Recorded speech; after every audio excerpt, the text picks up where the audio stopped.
somebody pick up that microphone? Josh Mikes.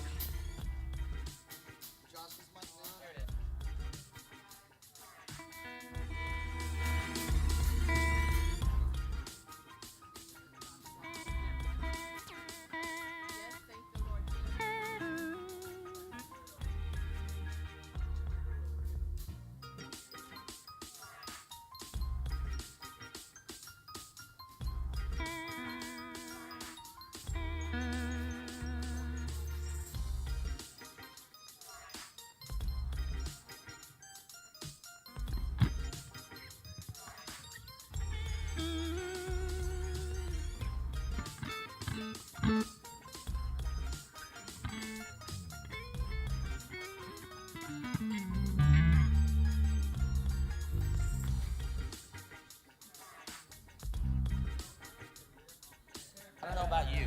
I like to live on the edge. Get it? Morgan? I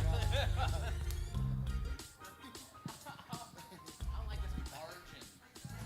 I only preach that. I don't like that.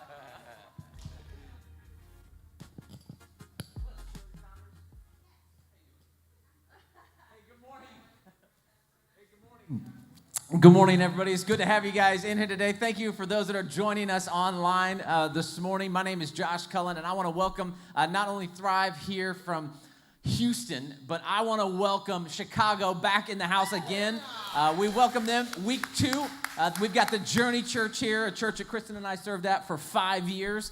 And my mother and father-in-law are the pastors there at that church. And so we thank you guys for joining us and coming in today. Today we're going to start off by singing a few songs together. Let these songs inspire you. Let them be your prayers. Let them encourage you today. And would you guys sing with us?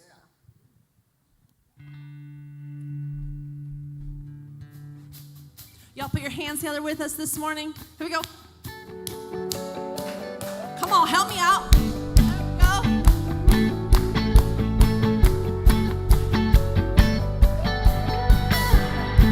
You have brought me to the water where my past can be swept away in the current of your mercy, and I know I'll never be the same. There's no limit to your promise. Jesus, you have done it all for me. Jesus, you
That song says grace comes like a wave. And it's a truth because it's something that God has promised us. And when God promises something, his promise isn't returned void. It says God's promises are always yes and amen, because when he tells us he's with us, he's here. Might not be the easiest, but he's here. Father, kindness you have poured out of grace.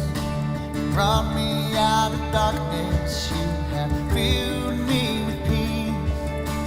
Giver of mercy, my help in time of need. Lord, I can't help but sing. Come on, sing faithful. Faithful you are, faithful forever you will. Faithful you are,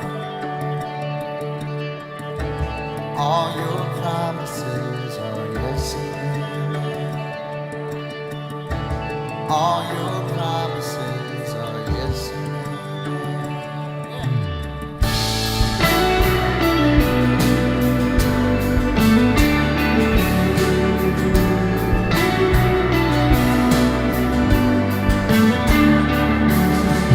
Beautiful Savior, you have brought me near. Pulled me from the ashes, you have broken every curse. Blessed Redeemer, you have set this captive free. Lord, I can't help but sing. Faithful you are, faithful forever you will. Faithful you are, all your promises are yes and amen. All your promises are yes and amen. Faithful you are, faithful forever you will be. Faithful you are, all your promises are yes and amen.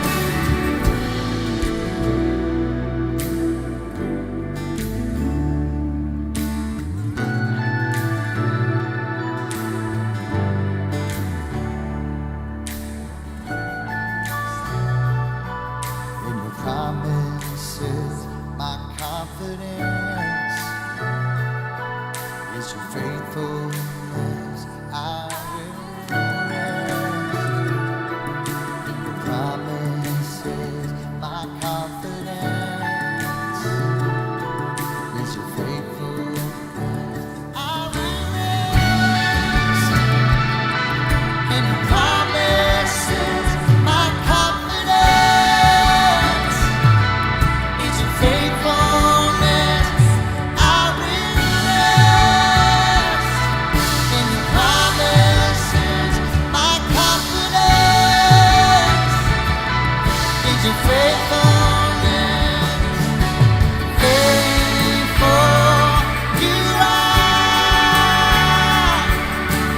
faithful forever you will be. Faithful you are, all your promises are yes and Come on, sing amen. faithful. Faithful you are, faithful forever you will be. Faithful you are, all your promises are yes and amen. All your promises are yes and amen.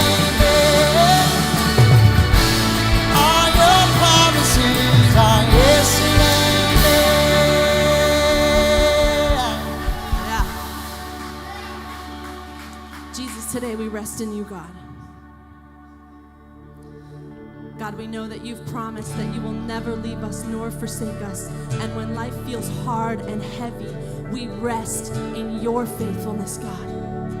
Our confidence is in your faithfulness, Jesus. Worthy of every song we could ever sing, worthy of all the praise we could ever bring, worthy of every breath we could ever breathe.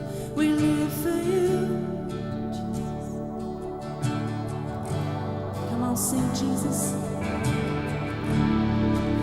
Jesus, the name above every other name. Jesus, the only one who could ever save.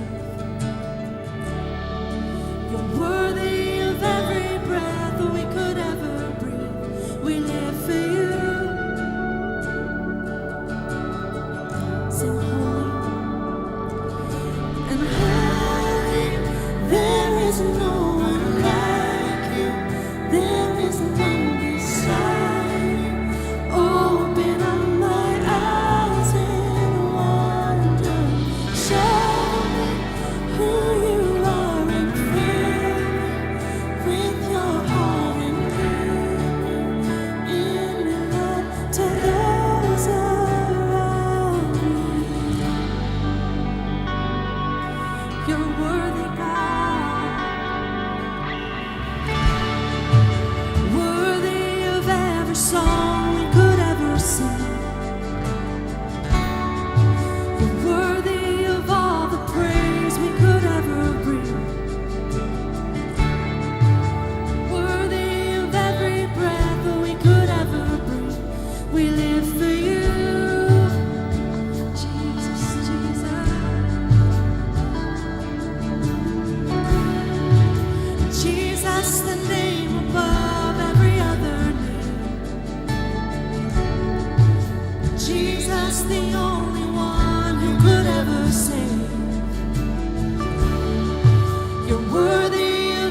Jesus, God, today we put our trust in you. And today, God, we know that if we can rest in you and our confidence can be in your faithfulness, that we will stand strong. That no matter what this world throws at us, God, no matter what we're walking through right now, God, that we are on a firm foundation because of who you are, because of what you've done, and because your promises are yes and amen. So, Jesus, today we bring everything that we're walking through to you, God, and we lay it at your feet. We give you our families, we give you our job, we give you our world, our country. And today, Jesus, we lay it at your feet and we say we will rest in you. Jesus, be with us today. Encourage our heart, God, that as long as we build our foundation and build our life on you, we will stand strong. It's in your awesome and mighty name we pray. Be with us today. In your name, amen. Well, hey guys, I don't know about y'all, but I'm really excited because this Thursday, there's a pretty big holiday. So before you're seated here in the room or online, turn to the person next to you and let them know, what's your favorite Thanksgiving side dish? We know it's not about the turkey. It's about the sweet potato casserole, green bean casserole. What's your favorite? Yeah. Now, y'all can have a seat.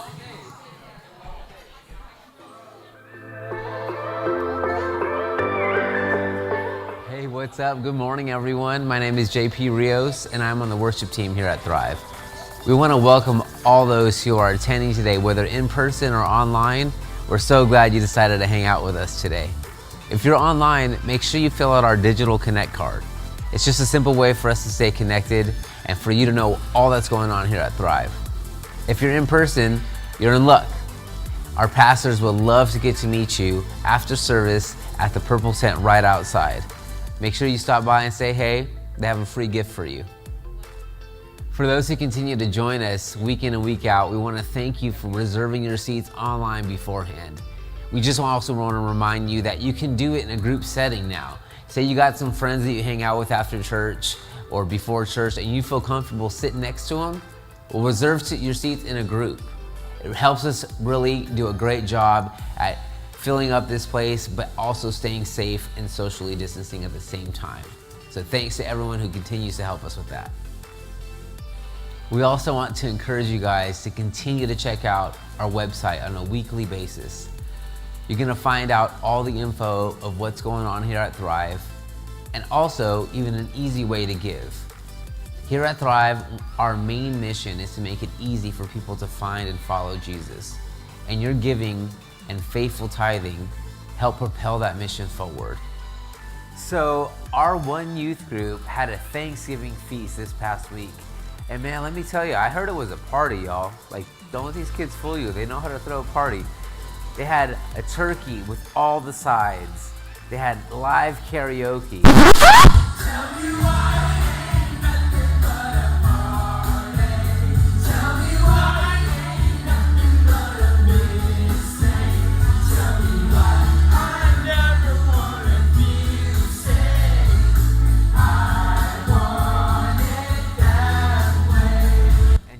Together to hang out with one another.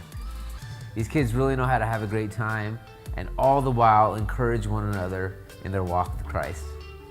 Well guys, guess what? We are in the home stretch of the year 2020. Can we all just take a deep breath right now? Just, yeah, and then exhale. Feel like calmness? We're almost there, you guys. Anyway, what that means is that the holidays are right around the corner.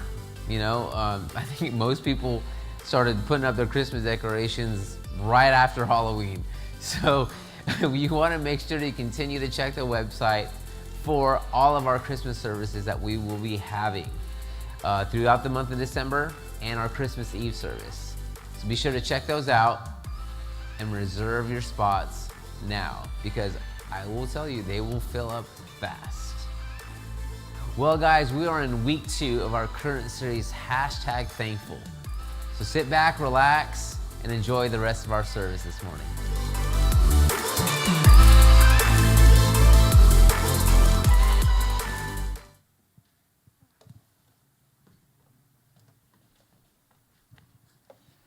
Good morning, Thrive. Wow, that's amazing. Whew, it gives you goosebumps. My name is Bob Bromgard. I'm Ashley Bromgard. She is my far better half. And we have here two of our amazing junior hires, and they're going to introduce themselves and tell what grade they're in. My name is Riley, and I'm in 6th grade. My name is Karina, and I'm 6th grade. So we got two 6th graders. We got junior hires are 6th through 8th grade. And we also do Rise. And we do have some token freshmen that come. We have some token freshmen, but that's okay. They didn't want to leave us, and we didn't want to kick them out. Last week, the high schoolers had the opportunity to talk about Hope Now, and we wanted to give the junior hires the same opportunity this week. So first of all, let me ask you guys this question: what is Hope Now? Hope Now is something that one youth created, and we were learning about influence, and we wanted to make an impact. So we partnered up with this pastor in Houston, and he always makes lunches on Saturdays, and he makes 180 of them, so we were going to do that as well. Yeah, so she said that there's something that one youth created, and what you don't know is there was a time when the high schoolers were in one room, junior hires in the other room, and we said, hey, what are some things that we can do? And both groups on their own, it wasn't the adults saying this, it was the youth saying, we want to help the homeless. That's amazing when you get teenagers who are saying, we want to do this. That was incredible. Okay, so why is One Youth doing this? We are doing this because we want to be a light like Jesus and love others like they call us. Did you catch that? Did you catch that? You want to be a light? You want to share the love of Jesus with everybody? Perfect. So what impact do you think this will make? I think it just gives us an opportunity to share the gospel and help others in need. That's amazing. That's good words. That's good words. Last question. What can we do to help? We could be bringing socks. We could be giving out food. And we can bring out blankets, pillows, and all those other stuff that can help them. Okay. So we definitely need things for the homeless. Yeah, so toiletries, socks, scarves, hats, gloves, things that you would immediately think that if you're outside and you do not have access to, you would need to have some sort of gift given to you for that. And one of the biggest things that you can do is pray. Pray for these homeless people that we're going to go and minister to, but also pray that these youth will make an impact. And if you haven't been involved in youth ministry at this church lately, you are missing out because God is doing something in their lives. They are figuring out how to serve Jesus. And once they figure that out, oh my goodness, the floodgates of heaven are going to be unleashed. So God is doing some great things. And the amazing thing, if you look through history and you look at revivals throughout history, many of the big revivals started with the youth. So get ready to thrive.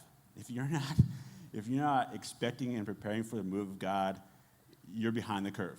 Because these youth are starting to figure it out. They're starting to figure out what it means to find and follow Jesus. And that's exciting. Every time I think about it, I get all teary-eyed about it because God is doing some big things. So get ready to thrive. They're going to do some great things. But hopefully, please partner with us. And by all means, biggest thing you can do is pray. So.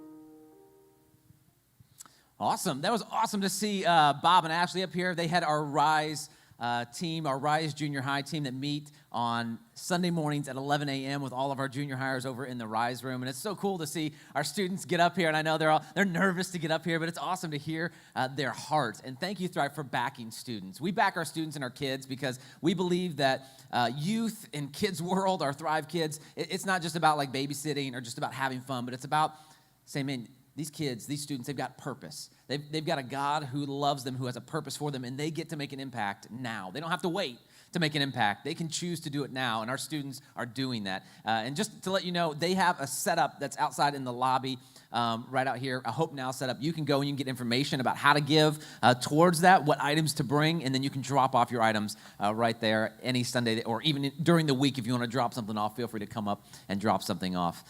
Hey, we're in the middle of our series we've called #Thankful. Yes, it's another gratitude series. So like every year, we've got to do something about thankfulness. Why do we have to do that?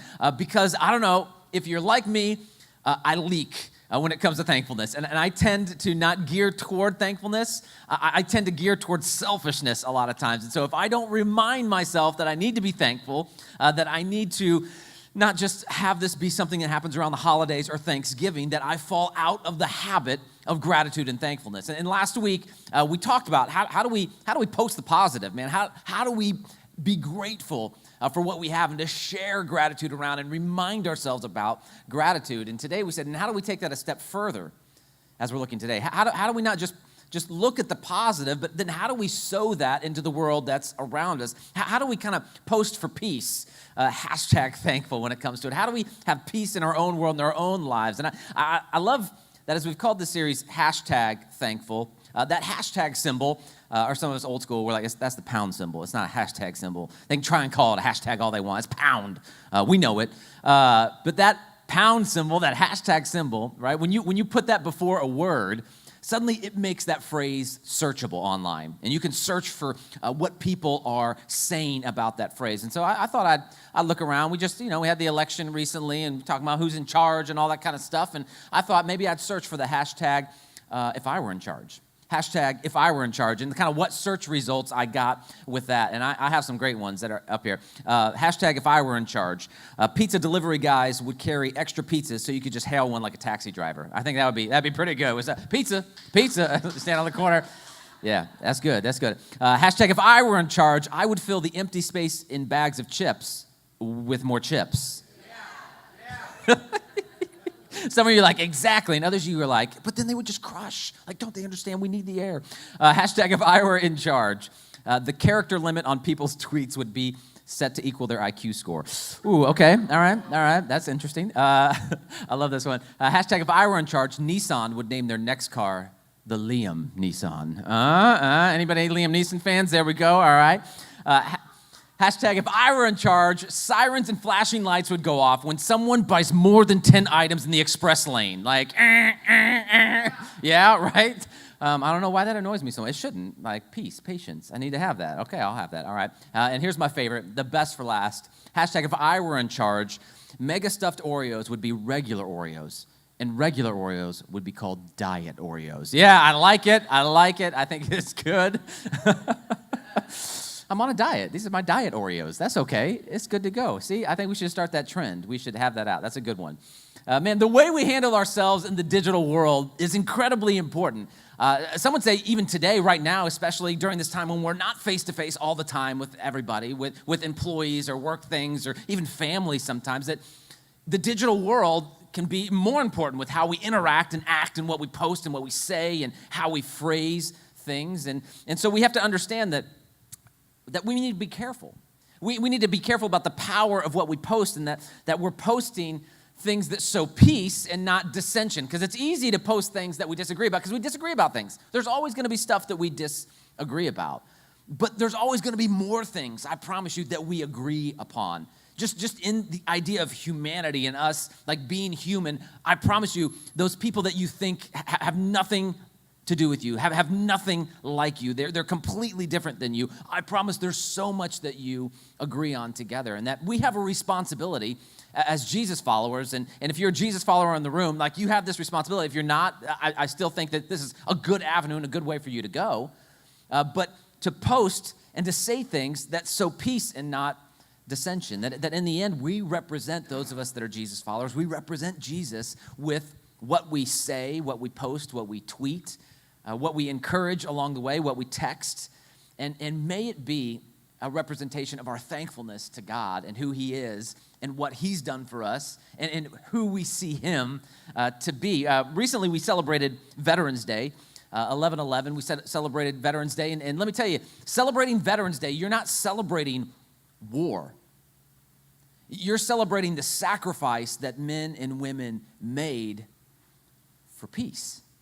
The armistice that was signed on that day was signed so that we would have peace, that we want peace. Humanity cries out for it. In fact, we're celebrating Thanksgiving. Thanksgiving's this day when we get to come together with families, even if we're at war with one another, if we disagree with one another, if there's political chaos and conflict and whatever. But it's a moment when we should be able to come together with peace for one another. And today, what we say and what we sign and what we fight for and what we do should always stand for peace.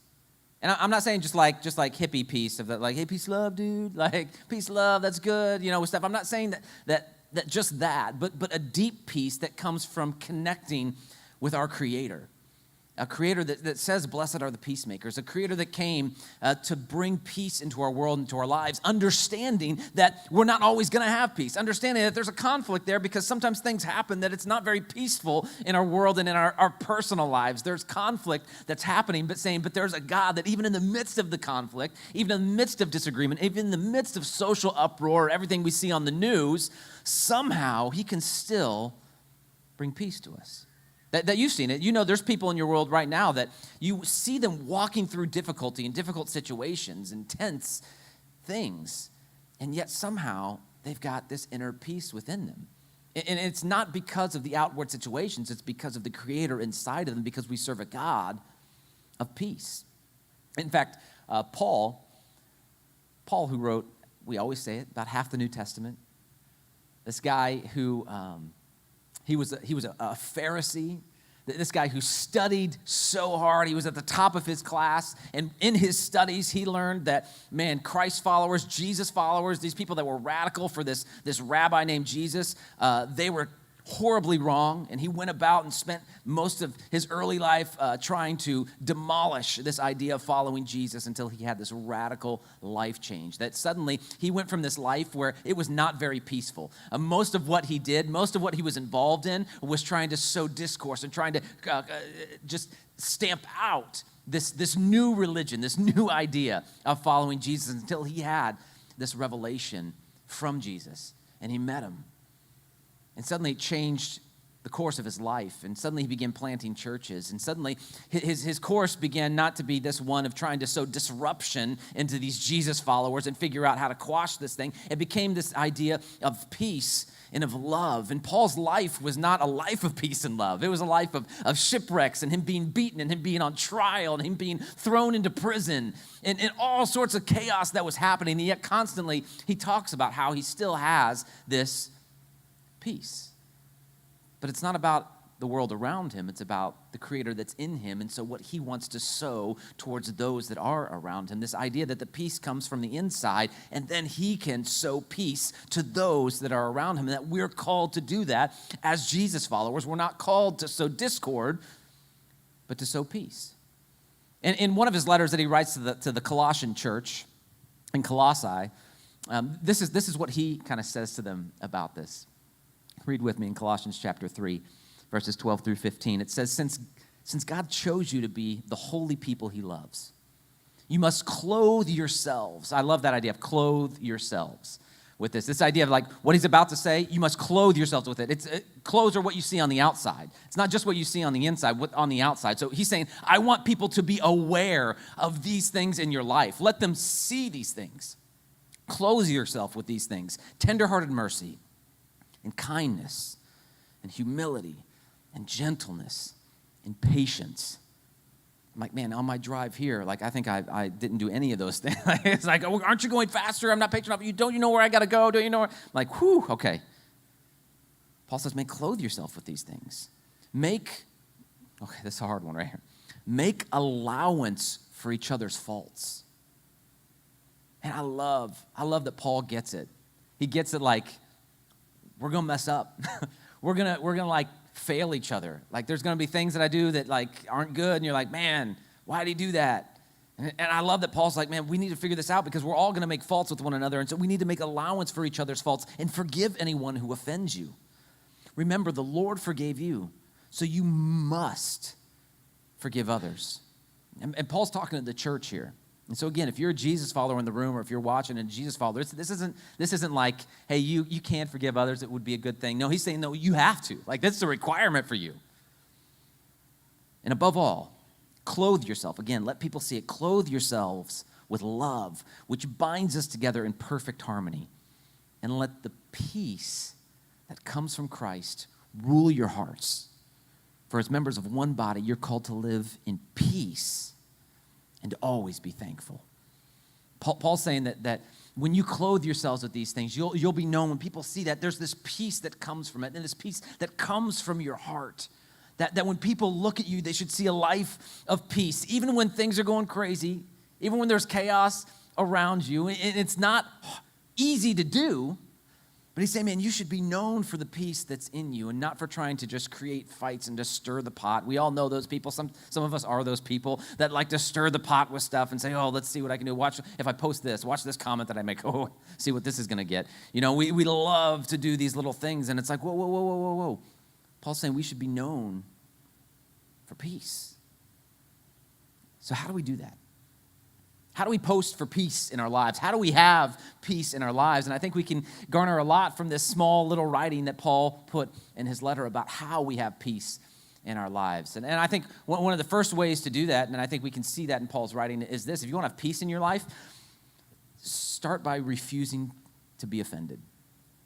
Like, it's really easy to choose to be offended. I can be offended by a lot of things. In fact, I am offended by a lot of things. I'm offended by racism. I'm offended when people go hungry. I'm offended by the sex trafficking rings that are out there. I'm offended when people abuse children. I'm offended when people allow their mouths to run free and just to damage people with their words.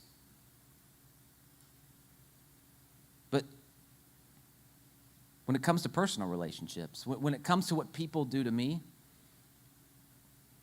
I can choose to be offended, or I can choose to say, all right,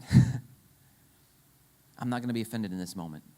I'm going to choose something different in this moment. You see, because when people are rude to you, when people have words with you, when people say something about you, oftentimes it's not really saying something about you, it's saying something about them and who they are.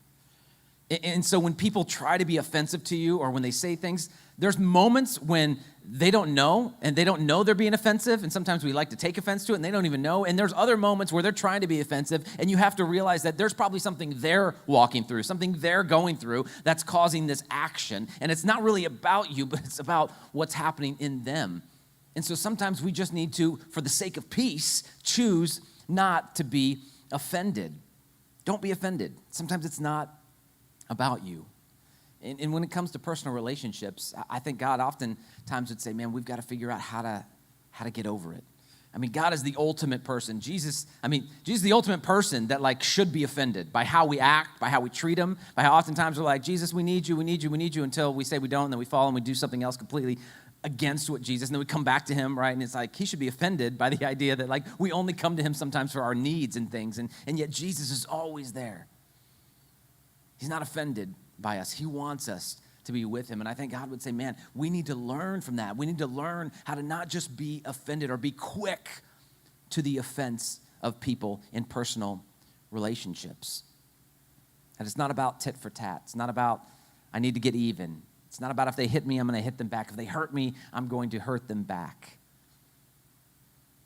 And I think one of the keys to life, one of the keys to not the key to happiness, but one of the keys to happiness is, man, to maybe pray. Maybe this is you. Maybe you're someone that like you're quick to get offended. You're easily offended by things, and to pray, that you would develop a thicker skin when it comes to these things, and not a thicker skin because you want to be callous to what's happening, but to this idea of like understanding that so much of what we could be offended by isn't really about us. and understanding that we need to look at the heart of who's trying to be offensive in that moment and see maybe there's a hurt that's there. We oftentimes hear that phrase, hurt people hurt people. It's kind of a cliche now that's there, but the reality is there's such a truth to that and kind of understanding what comes out of that. You see, one way is just to look at some of the wisdom that we find in the writings of Scripture. And oftentimes, if I want to look for wise things when it comes to relationships, there's a great book to turn to in your Bibles. It's right there kind of in the middle. It's called the book of Proverbs. It's written by King Solomon. Most of the Proverbs written by King Solomon, the wisest man to ever live, some would say. And he writes some great little nuggets of truth about relationships that we have. And so it's oftentimes a great place to go and look at. There's 31 Proverbs there. It's a great book that, man, if you just want some encouragement, you want some wisdom in your life, to pick up and read one of these Proverbs, one chapter every day. And there's one for every day of the month that you can read in there. And you'll pick up some great nuggets about your life. And he has a lot to say about relationships, King Solomon does. In fact, he says this. He says, when a fool is annoyed, he quickly lets it be known. But wise people ignore an insult. To today's words, he was saying, he'd be saying, ignore the insult. They recognize that oftentimes, again, it's not about them. It's not about the selfishness of me. Oh, I can't believe how they offend. No. It's about the person that's saying it. And there's something in their heart where they are not at peace. But if I am at peace, I can learn to sow peace in that moment and to not be offended. You see, the more you understand somebody's background, the more grace you're going to show them. The more you can dig into, man, what is it about them in that moment? If someone comes and they say words to offend you, in that moment, instead of choosing to be offended, choose grace in that moment and choose to say, hey, man, is there something that I've done? Is there something that you're walking through? Is there something that's hurting you in this moment? Because oftentimes, hurtful words come out of hurt inside of a person. And so sometimes when we choose not to be offended, we make the choice to sow peace into someone else, and it gives us an avenue, and it gives us a door, not just to keep peace inside of us, but to actually offer peace to those that are around us, to someone that's next to us. And this is something that's so difficult.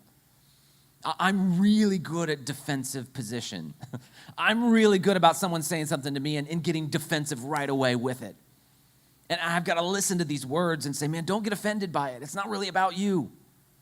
Ask questions around it. My wife is so much better at this, at asking questions around it instead of getting offended by it, instead of reacting to it.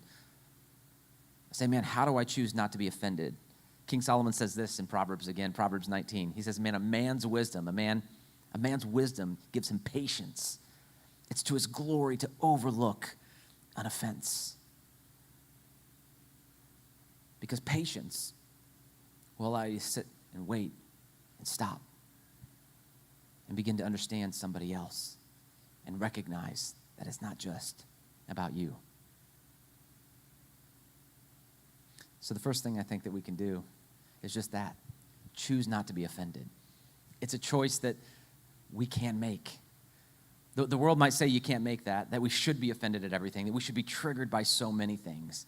But I think Paul's saying, man, Jesus himself could have been triggered by a lot, could have been offended by a lot, but he constantly chose grace. And when he did that, it sowed peace into the people that were around him, and we can choose the same. But I think Paul goes a little deeper than that. And he goes on in these verses, and he talks about forgiving one another. And I think what he's saying in this moment, too, is our second thing, is that we need to refuse to wait for an apology to forgive. That many of us, we've got some difficult people in our lives that have done some crazy, hurtful things to us. And maybe more importantly, they've done something hurtful to somebody we love. And man, in our minds we think, I know I'm a Christian, and I know the Christian thing to do is to forgive, and so I will, but you know what? I'll forgive them as soon as they apologize. I'll forgive them as soon as they understand what they did was wrong. Then they deserve my forgiveness.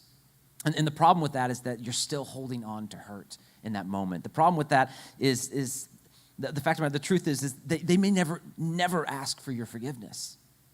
It may never happen, but yet we're still called to forgive.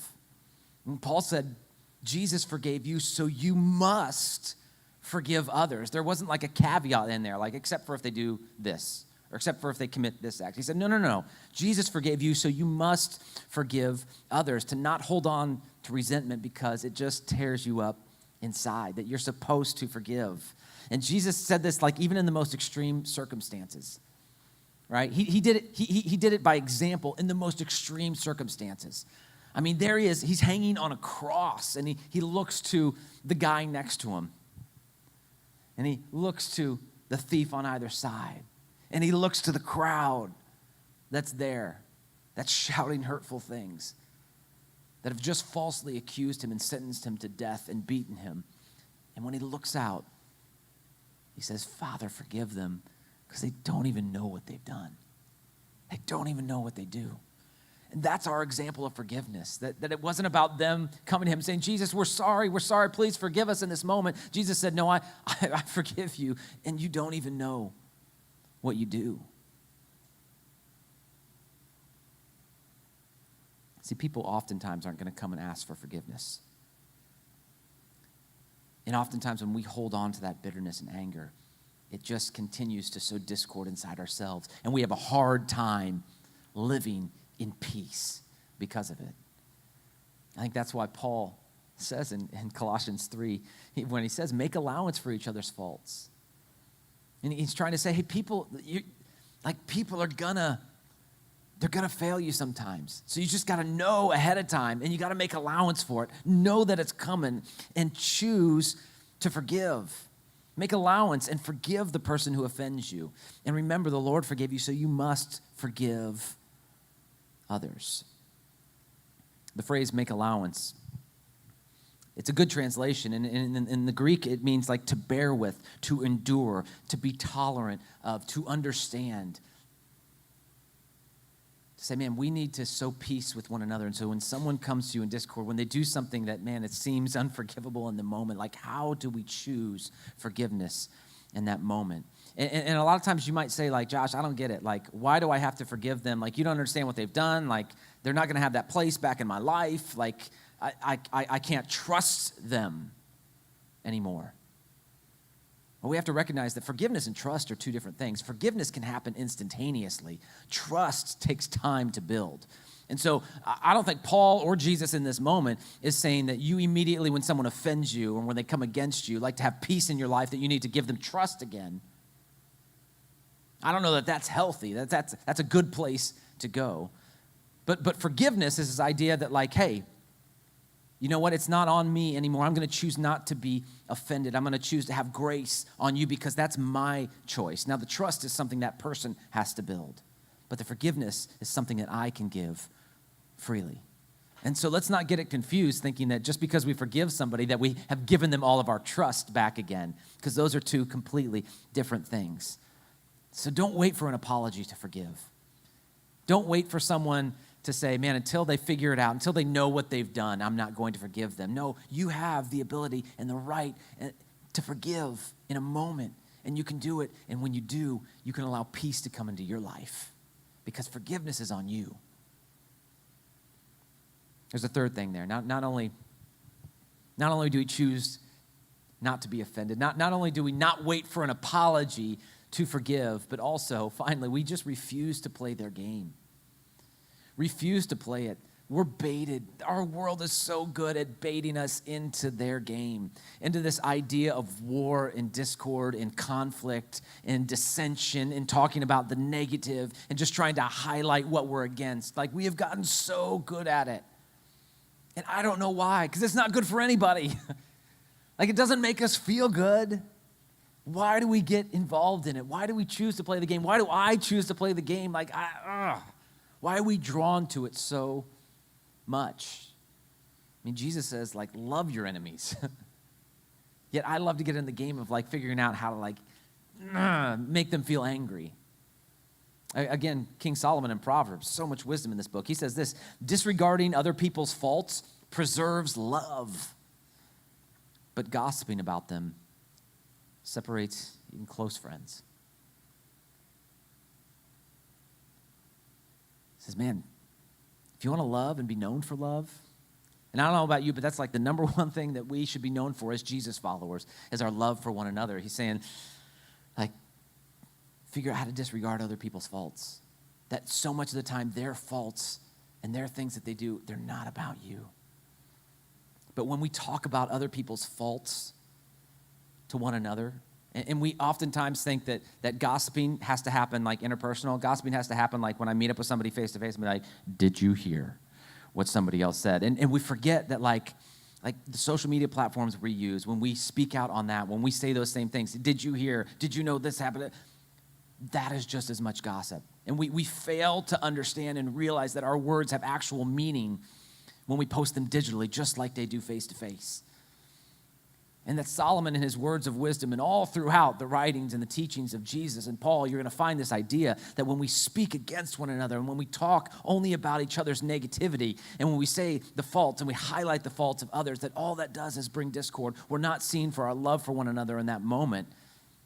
And we don't bring about the peace that Paul says, man, you need to have in your heart, because we choose to play other people's games. And here's the point. Difficult people don't come to their position through reasoning. And so oftentimes we say, but I just need to reason with them. I need to reason them out of it. Like, you see what they're doing and what they're saying and what they've done. And if they just understand reasoning, then they'll do it. Well, they didn't get to that position because of the same reasoning that you have in your head. That they come to it from a completely different understanding. Or maybe they came to it out of their own emotion, and it's not your reasoning, and you're pointing out their faults, and you're pointing out where they're wrong that's going to help them in that moment. In fact, oftentimes you'll see me not post on Facebook and not post in social media because I tell my wife oftentimes that, like, I don't have a platform into their lives. Social media oftentimes make it look like that you have a platform to speak into people's lives. In reality, you don't. It just makes you feel like you do. It makes you feel like I need to show them, I need to tell them what to say. And then you need to stop for a moment, though, and understand and recognize and question to yourself, is what I'm going to say going to make a difference, or is it just going to simply sow discord? Because oftentimes when I want to challenge somebody and about their beliefs or their views and how they see things or what they say, it's going to be much better one-on-one than out in the open on a platform. See, because oftentimes they're just baiting us into their game.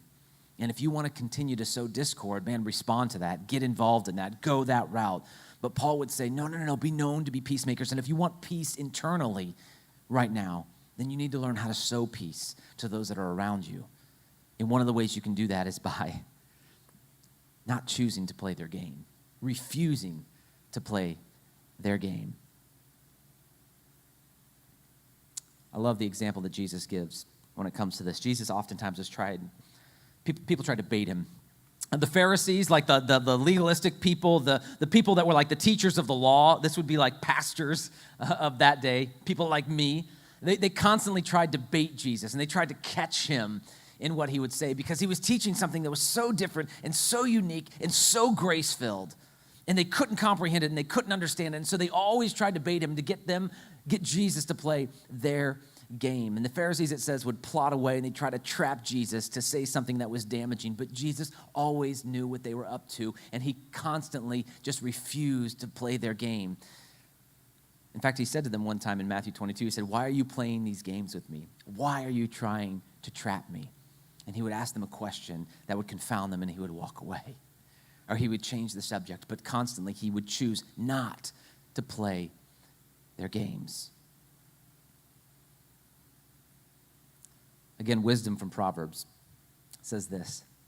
King Solomon, when a man's ways are pleasing to the Lord, he makes even his enemies live at peace with him. And you know people like this. You know people that, like, everybody loves them. And the reason why everybody loves them probably isn't because they choose to be offended all the time. It's probably not because they choose to point out people's faults and they lack forgiveness for other people and they don't trust anybody. And the reason you love them probably isn't because they love to play and get involved in these games of dissension and discord and debate.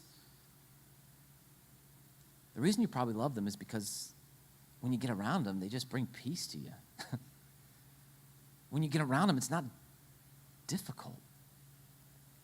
for some reason, when you get around them, like you just feel encouraged and lightened and lifted, and they haven't even said anything. It's about their person and their personality and just who they are, and it comes out for them, and suddenly you recognize it, like they're clothed in tenderhearted mercies and kindness and humility, and suddenly you come to recognize Paul's words that when that happens, you see the peace that's inside their heart, and it comes from within them, and it flows to you.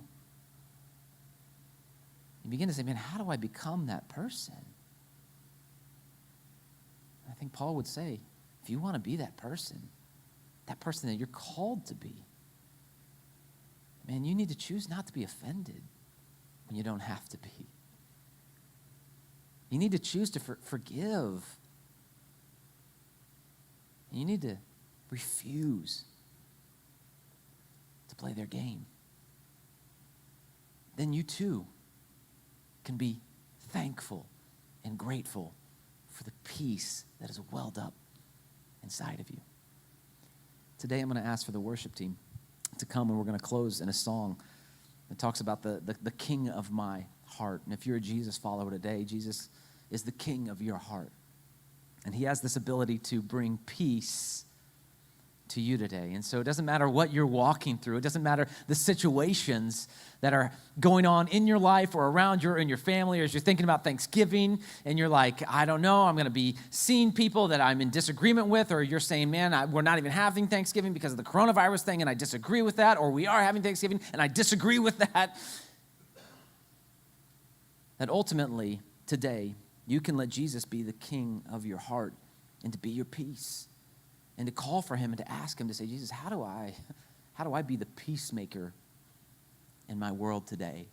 How do I learn how to be known for my peace, to clothe myself in tenderhearted mercies and care and kindness and patience, so that when the world sees me, they don't just see another person that's known for what they're against, but they see someone who's known for what they're for, who's known for their love.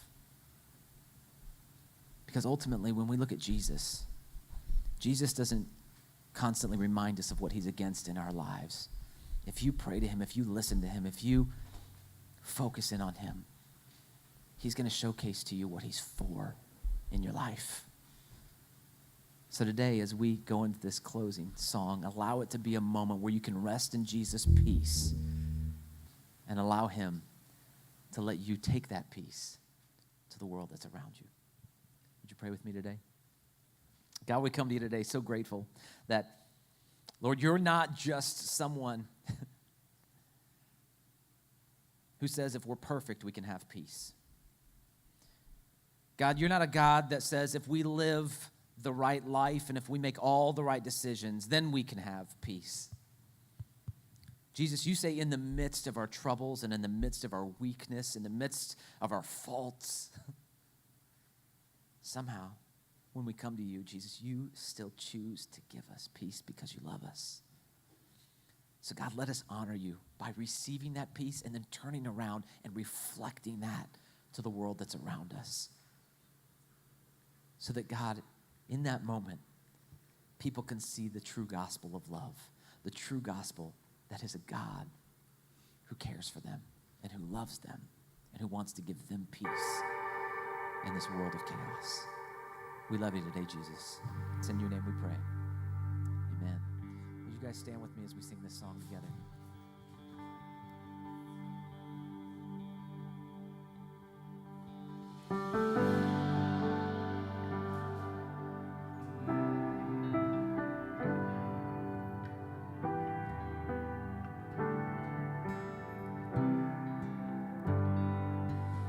Let the King of my heart be the mountain where I run, the fountain I drink from. Oh, he is my song. Let the King of my heart be the shadow where I hide, the ransom for my life. Oh, he is my song. 'Cause you are good. You're good. Oh, you are good. You're good. Oh, you are good.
you're good. Oh.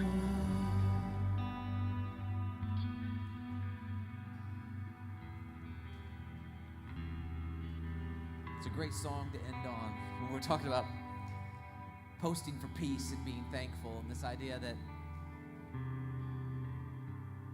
we're going to have faults. We need to let go of our faults, and we need to recognize that, but we serve a God who's never going to let us down. That other people might let you down, but our God will never let us down. And if you're in the room and you're online today and you're like, man, I want to serve a God like that, whose promises are always true, that he always loves me. He wants to remind me of how much he loves me. If that's you today, man, there's a prayer icon, a prayer link that you can click on if you're online. If you're in the room today, I would love to talk with you outside in the purple tent about beginning a relationship with this God who loves you so much to where all you have to do is ask him to become and be a part of your life, just to simply say, Jesus, I believe that you exist. I believe you are God. I believe that you died and you rose again for me, for the forgiveness of my sins, because, man, I have faults. Jesus, I want to follow after you. If you begin that track today, and I'm telling you, there's a peace that God can bring into your life. It doesn't matter the chaos that's around. It allows you to live with a full heart, knowing that God is for you. Thank you, Thrive, for being a part of our services today. Thank you for coming in. I pray that as we exit today, as we leave today, as we walk out into the world, as we walk into our families this week, as we interact with people on social media, that you would be posting for peace because you serve a God who's got peace for you. And that we would be known for that today, that we would share the gospel in a way that people see that we're clothed with tender-hearted kindness and love and mercy. Hey, Thrive, as you exit today, for those that are in the room, again, Hope Now, visit the Hope Now booth, pick up some information, learn how you can be a part of our students, making an impact and a difference. For those that are online today, thank you so much for being a part of service today. If you'd like to get to know Kristen or I, or say what's up to us, if you're a guest with us, please meet us at the Purple Tent afterwards. Thrive, thank you so much for being here. We'll see you guys next week.